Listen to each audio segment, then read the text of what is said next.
இது இப்பெல்லாம் இத்தனைக்கும் நான் பூர்வம் எடுத்துருவேன். அப்பயுமே இவ்வளவு இருக்கு, இப்படி இருக்கும். ஆம்பளைக்கான ஹார்மோன் சொன்னா அந்த மாதிரி மேல மேல மேல இருந்து மேல வேலை செய்ய அந்த இது நடக்குது. அதுக்கு இதுக்கே நீங்க எப்படிங்கிறீங்க? ஒருத்தருக்கு ஃபுல்லரே உடனே நிறைய பேர் இறந்து போயிட்டாங்க. டூ வீலர்ல போற மேல என்ன இருக்கிறது?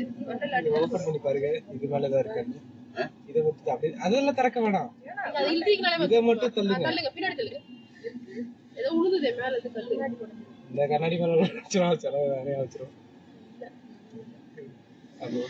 In 200 meters, keep right to take the flyover. Two வீலர்ல போறவங்க மேல என்ன கத்துமா வருது? இந்த மாதிரியே வேலை செய்வாங்க பரதேசிங்க, கடுப்பா வருது. இதுக்காகவே நான் வண்டியில போறப்ப அந்த பக்கமா போக சொல்லுவேன். ஓரமா இதுக்கு கீழே வந்து எங்க வண்டியில விழுந்துச்சுன்னா ஆபீஸ் போறப்ப நாங்க 2 பேரும் ஹெல்மெட் ஓடயே அங்க இந்த மாதிரி